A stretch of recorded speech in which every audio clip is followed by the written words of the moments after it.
My entitled parents told my golden child sister that she could take my adoptive daughter because I am not her real mother anyway. All right, let me just get straight into it. If you grew up in a family like mine, you'd probably understand that there's always that one sibling who can do no wrong. In my case, that sibling was my younger sister, Sarah.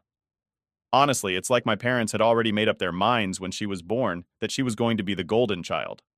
Meanwhile, I was stuck being the responsible one, the one who had to pick up the pieces whenever she messed up. Sarah always got away with everything.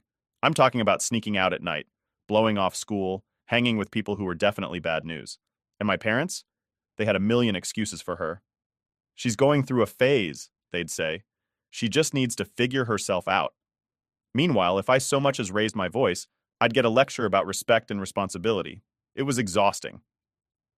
Things really started going downhill when Sarah was about 17. That's when she started getting really wild. She was going to these parties every weekend, sometimes with people way older than her. Honestly, I don't even think she knew half the people she was hanging out with. I'd see her sneaking back into the house at 3 a.m., barely able to stand, and my parents just turned a blind eye to it. She's young, they'd say. Let her enjoy her life. Well, that carefree life caught up to her. Not even a month after she turned 18, she got pregnant. And of course, it was by some random guy she met at one of those parties. She didn't even know his last name.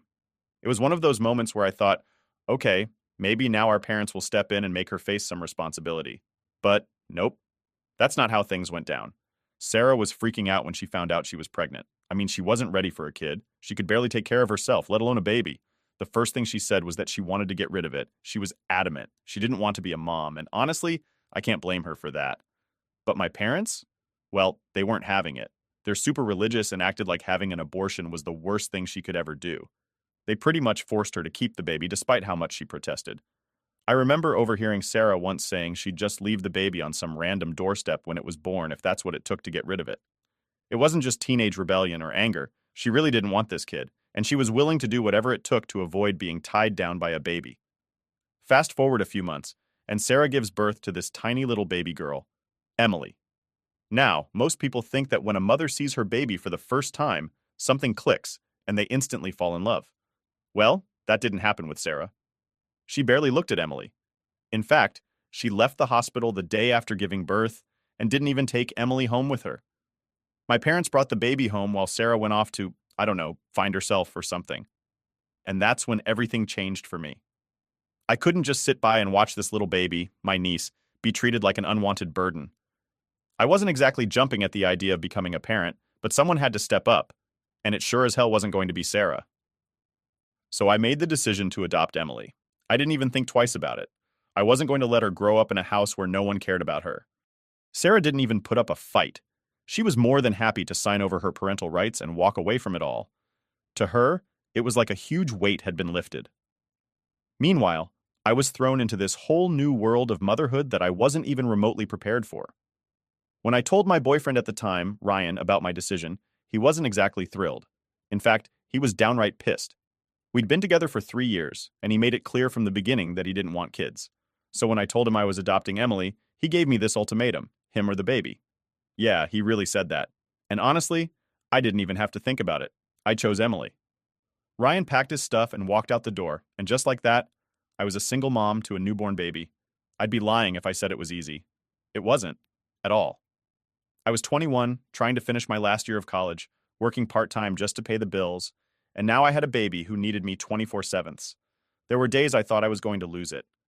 Emily would cry all night, and I'd have to be up at 7 a.m. for class. I was so exhausted that there were times I didn't even know what day it was. And then there was the money issue. Babysitters? They're expensive. I couldn't afford daycare, so I relied on friends or classmates to watch Emily when I had to go to school or work. And even then, it felt like I was barely scraping by. My parents were still busy trying to fix Sarah's mess, so they weren't much help. They'd babysit every now and then, but they were more concerned with Sarah's emotional well-being than actually supporting me. But you know what? Despite all the sleepless nights, the stress, and the feeling that my life had been flipped upside down, I didn't regret it. Not for a second. Emily became my whole world. The first time she smiled at me, all the exhaustion and frustration melted away. It's hard to explain, but in those moments, it didn't matter how tired or broke I was. Emily needed me, and I was going to be there for her. As for Sarah, She didn't show any interest in Emily's life for years. She moved on, did her own thing, and barely even asked about her daughter. And honestly, that was fine by me. The less drama, the better. At that point, I thought things were finally settling down. I was figuring out how to balance school, work, and being a mom, and Emily was thriving. But of course, life has a way of throwing things at you when you least expect it. And it wasn't long before Sarah decided she wanted to waltz back into Emily's life, stirring up all kinds of trouble. But I'll get to that later. For now, all you need to know is that becoming Emily's mom changed everything for me. I had no idea what I was doing, but I knew I wasn't going to let my niece grow up feeling unwanted, even if it meant sacrificing everything I thought my life would be like. All right, so after Ryan walked out and I adopted Emily, life got real. Fast. You know, people always talk about how hard it is to be a single mom, but until you're actually in it, there's just no way to understand how intense it really is. I thought I had a general idea of what I was signing up for, but I quickly found out I was completely wrong. Let's start with the basics. I was 21, still in college, and suddenly responsible for this tiny human who needed me for everything. It was like being thrown into the deep end of a pool without knowing how to swim. I barely had time to process the fact that I was now a single mom because every second was about keeping Emily fed, changed, and hopefully sleeping. And let me tell you, that kid did not like to sleep. Everyone told me, "Oh, newborns sleep a lot, you'll get some rest." Yeah, okay. Maybe other people's babies do, but Emily? Nope. She was the lightest sleeper in the world. The second I thought I could close my eyes for 5 minutes, she'd wake up crying. I swear, I got so used to functioning on 2 or 3 hours of sleep that it felt like a luxury. On top of that, there was school. I was in my last year of college, and dropping out wasn't an option. I had to finish, for both of us. But juggling full-time classes, homework, and taking care of Emily, that was a different beast. There were days I'd rush from a lecture to daycare to pick her up, then head to my part-time job, and by the time I got home, I was so exhausted I didn't even have the energy to cook. It felt like my whole life was just this constant cycle of feeding Emily, running to class, picking her up, working, and then doing it all over again. Honestly, it was like I was in survival mode. No time to think, just doing what I had to do to keep everything moving. The worst part wasn't even the lack of sleep or time. It was the isolation. My friends were off doing what normal 21-year-olds do, going out, planning for their careers, and talking about vacations or concerts. Meanwhile, I was up at 3 a.m. with a crying baby and a pile of laundry I hadn't touched in days. I tried to keep up with my friends at first, but the invites started to slow down. I mean, I don't blame them. It's hard to relate to someone whose life revolves around diapers and teething when yours is about internships and bar crawls. I think the moment that hit the hardest was one night when I got a group text from my college friends, all talking about this big trip they were planning for after graduation. A week in Cancun, sun, drinks, fun, everything I used to look forward to. And here I was, sitting in the bathroom with Emily in my arms, trying to get her to calm down after she woke up screaming. The reality of it all just kind of punched me in the face at that moment. That wasn't my life anymore, but as tough as it was, I was also starting to get the hang of it.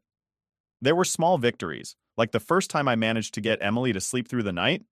Well, okay, maybe not the whole night, but 5 straight hours felt like a miracle. Or the first time I got an A on an assignment I'd crammed for while Emily napped in the stroller next to me. It wasn't all bad. The connection I had with Emily was something I never expected. Like, the first time she smiled at me, genuinely smiled, it was like the world stopped for a second.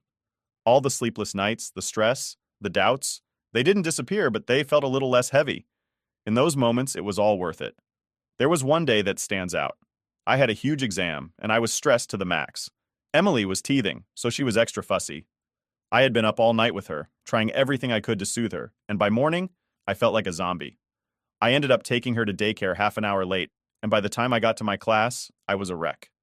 I sat there staring at the exam paper, and all I could think about was how I was failing at everything. School, motherhood, life in general. I didn't even care about the exam at that point. After class, I picked up Emily and headed home, fully prepared for another night of chaos. But something changed. When we got home, she was calmer. She wasn't crying, she wasn't fussy. She just looked at me with those big eyes and reached out for me. I held her close, and in that moment, I realized that even though I felt like I was drowning, Emily didn't see me as a failure. To her, I was her world. I was doing something right, even if it didn't always feel that way. That realization was like a switch flipping. I started letting go of the idea that I had to be perfect. I was never going to have it all figured out, and that was okay. I just had to keep going, keep pushing for her. But as much as I was finding my rhythm with Emily, things with my family were still strained. My parents? They were more concerned with Sarah's healing process than helping me out. Every time I asked them for help, like, could you watch Emily for an hour so I can study? They'd come back with some excuse about how Sarah needed their attention or how they were too busy. The golden child syndrome was still alive and well. Sarah, who was living her carefree life without a single responsibility, somehow still managed to be the center of their world. It's like they'd forgotten about the fact that I was the one who stepped up for Emily when Sarah couldn't be bothered. It was infuriating, but at this point, I'd come to expect it. Rachel, my best friend, was the only one who really had my back during all of this. She'd drop by with groceries when she knew I didn't have time to shop, or come over just to keep me company while I studied, and Emily slept. I honestly don't know how I would have made it through without her. Alright, so things were finally starting to feel like they were under control. I mean, don't get me wrong, it wasn't easy by any means, but I had my routine with Emily, school was getting wrapped up, and I was finally getting the hang of this whole single mom life. But just when I thought I had it all under control, that's when Sarah decided she wanted back in.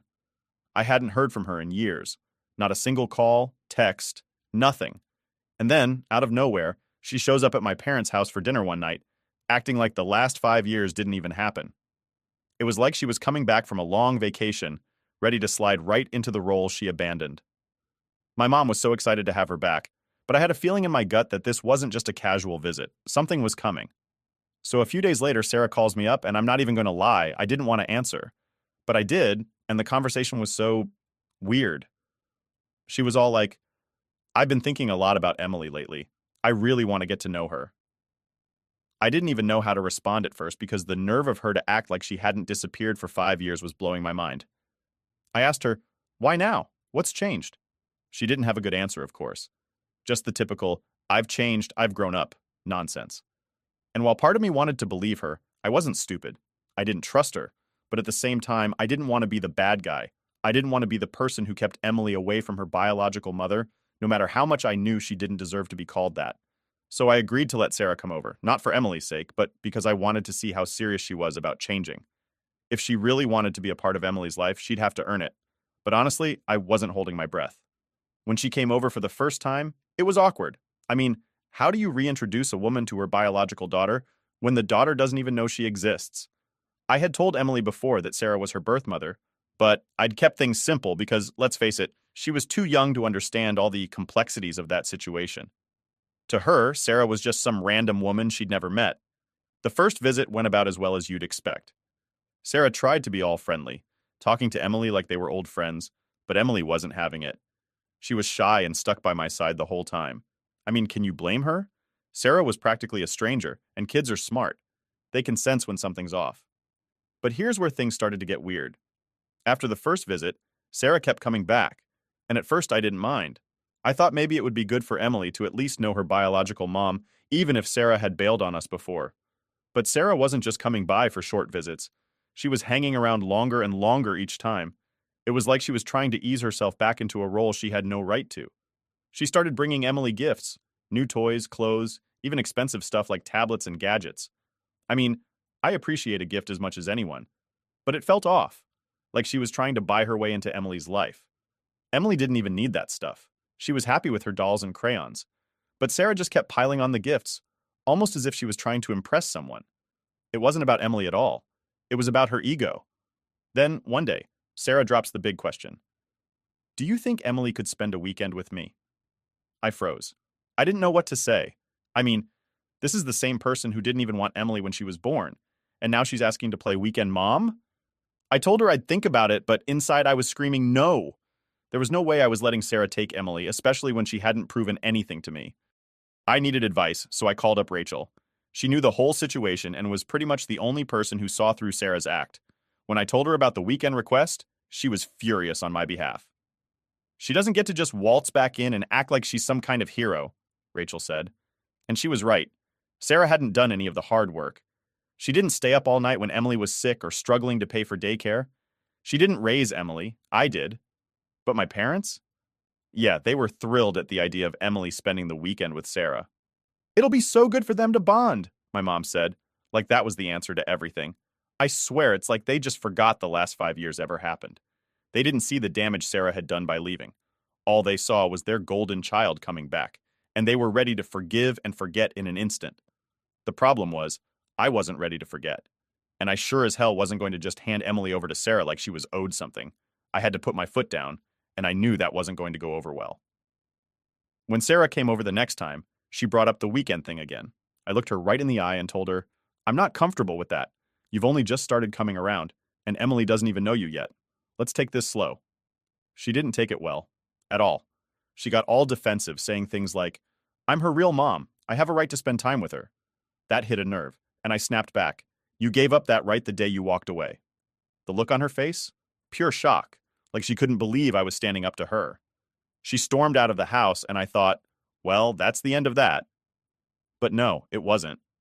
Not even a week later, I started hearing from my parents about how upset Sarah was, how she just wanted to make things right, and how I was being too harsh. I couldn't believe it. My parents, who had barely lifted a finger to help me with Emily, were now coming to Sarah's defense. It was like I was the bad guy in my own story. They were acting like Sarah was the victim here, and it drove me insane. It was clear now that this wasn't going to be a simple, let's reconnect situation. Sarah wasn't just back for a visit. She wanted something more, and I wasn't about to let her take what was mine. But the worst part?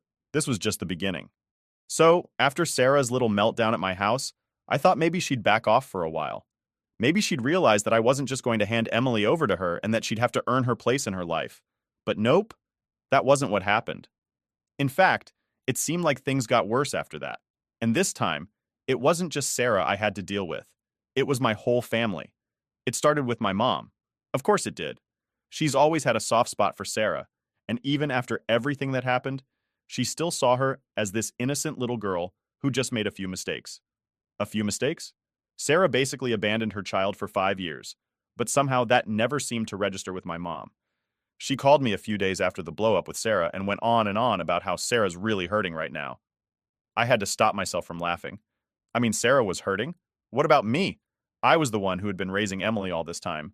I was the one who sacrificed everything to make sure Emily had a good life. But of course, none of that seemed to matter. Mom kept pushing, telling me how I should give Sarah another chance, and how family is the most important thing. I'd heard that line a million times before, and every time it was just an excuse for Sarah's behavior. Family is important, sure, but that doesn't mean you get to walk all over people and expect them to forgive you just because you share the same last name. But the worst part? It wasn't just my mom. Soon enough, I started hearing from other family members too. My aunt called, and the conversation went pretty much the same way. Sarah just wants to make things right, she said. You should let her be a part of Emily's life. And then my cousin chimed in with the same nonsense, telling me how Sarah had changed and how it would be good for Emily to know her biological mom. It felt like a full-blown intervention. Suddenly, people I hadn't spoken to in years were coming out of the woodwork to give me their opinions on my life. And of course, none of them actually knew the full story. They didn't know what it was like to be up all night with a newborn, or to miss out on everything in your 20s because you had to prioritize someone else's life over your own. They didn't know how hard it was to juggle school, work, and raising a baby all on your own. But sure, they had plenty to say about what I should do. At first, I tried to be patient. I tried to explain to them that this wasn't just about giving Sarah another chance. This was about protecting Emily. I wasn't going to let Sarah swoop in now that Emily was older and act like she was the hero. She wasn't the one who had done the hard work. I was. But none of that seemed to get through to anyone. The more they pushed, the more frustrated I got. It wasn't even about Sarah anymore. It was about the fact that my family couldn't see the truth. They were so blinded by this idea of family unity and forgiveness that they didn't care about what was right for Emily. All they cared about was making Sarah feel better. Then came the ultimatum from my parents. I was sitting at home trying to enjoy a quiet night with Emily when my dad called. Now, my dad usually stayed out of the drama between me and my mom, so I wasn't expecting what happened next. We need to talk, he said. His tone was serious, and right away, I knew this wasn't going to be a friendly chat. He started off by telling me how my mom was really upset about the whole situation with Sarah. No surprise there. But then he hit me with this. We've been thinking, and maybe it's time for you to consider letting Sarah have joint custody of Emily. I just sat there stunned. Joint custody? I couldn't believe what I was hearing. My own father was suggesting that I share custody of my daughter with the woman who abandoned her for 5 years. Dad, you can't be serious, I said. Sarah hasn't been there for Emily. I've raised her. She's my daughter. I know, he replied, like he was trying to calm me down. But she's still Emily's mother biologically, and she's trying to make things right now.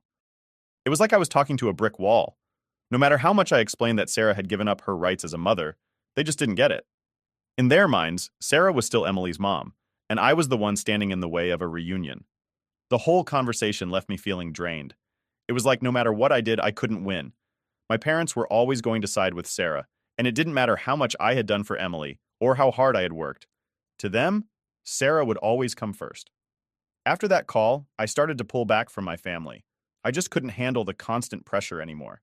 Every time I talked to them, it felt like they were trying to guilt trip me into giving Sarah what she wanted, and I wasn't about to let them make me feel like I was the bad guy for protecting my daughter. Rachel, thank God, was my rock during all of this. She kept reminding me that I wasn't crazy, that I was doing the right thing by standing my ground. "You're Emily's mom, not Sarah," she'd say. "Don't let anyone tell you otherwise." But as much as I tried to stay strong, the stress was getting to me. I started having nightmares about losing Emily, about Sarah coming in and taking her away. I'd wake up in a cold sweat, my heart racing, and it would take me a few minutes to calm down and remind myself that it wasn't real. But the fear was still there, lurking in the back of my mind. And the more my family pushed, the more I started to wonder if they were right. Was I being too harsh? Should I let Sarah have more of a role in Emily's life?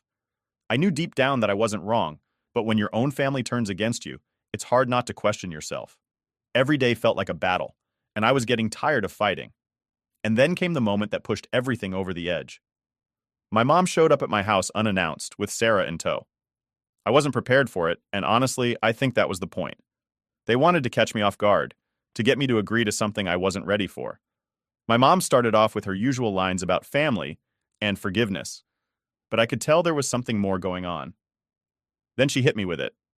"We've talked to a lawyer, and Sarah's thinking about taking legal action to get custody of Emily." I felt like the ground dropped out from under me. Legal action? My own sister was going to try and take my daughter away from me? That's when I realized this wasn't just family drama anymore. This was about to become a full-blown fight, and I wasn't going to back down. So, after my mom dropped the whole "Sarah's thinking about legal action" bomb on me, things got real. Like, really real. I wasn't just dealing with family drama anymore. This was turning into an actual fight for Emily, and the thought of losing her scared the hell out of me. The first thing I did was call Greg, the lawyer I'd been working with.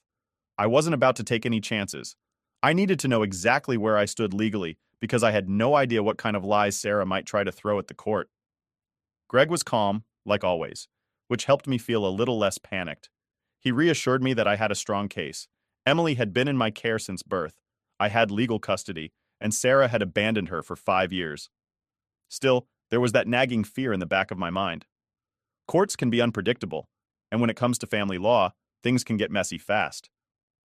I knew I needed to prepare for the worst, so Greg and I went over everything. Every document, every piece of evidence. I had photos, medical records, school reports, anything that proved I was the one who raised Emily. Sarah had nothing. She might have been Emily's biological mother, but that was the extent of her involvement. And I wasn't about to let her waltz into court and act like she'd been some kind of victim. But even though I was getting everything lined up, the emotional toll was killing me. Every night I'd lie awake in bed, staring at the ceiling, just imagining what it would be like if Sarah somehow won.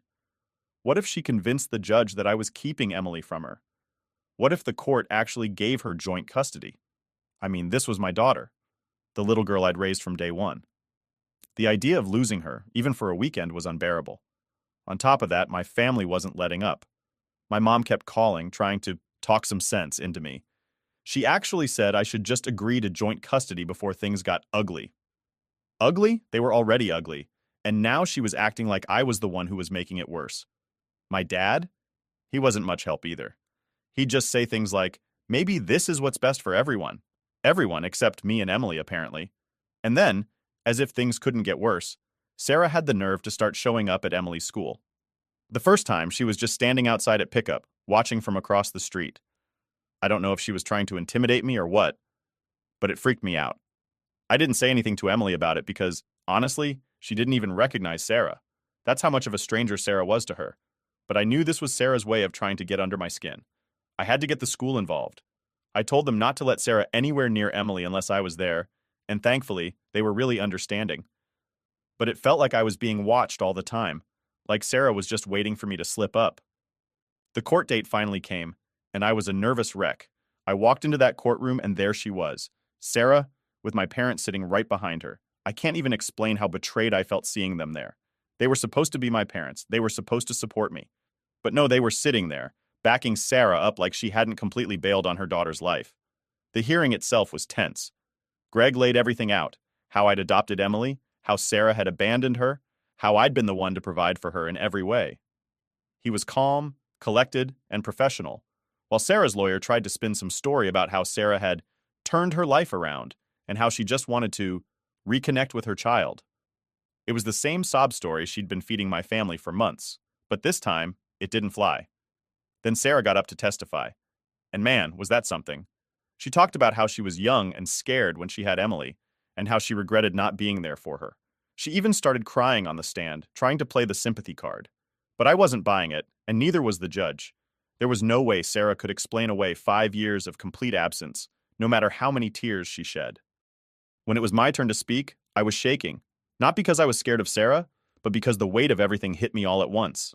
I wasn't just defending my right to be Emily's mom, I was defending our entire life together.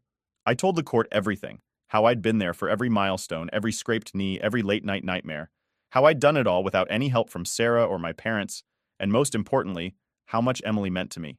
By the end of it, I could barely hold it together, but I knew I had to stay strong, for Emily's sake. The judge took a while to deliberate, which felt like an eternity. I kept glancing over at Sarah, who looked nervous for the first time. My parents wouldn't even make eye contact with me. I think deep down, they knew Sarah didn't stand a chance. Finally, the judge made the ruling. Sarah's petition for joint custody was denied. Emily was staying with me, where she belonged. I can't even describe the wave of relief that hit me when those words came out of the judge's mouth. It was like I could finally breathe again.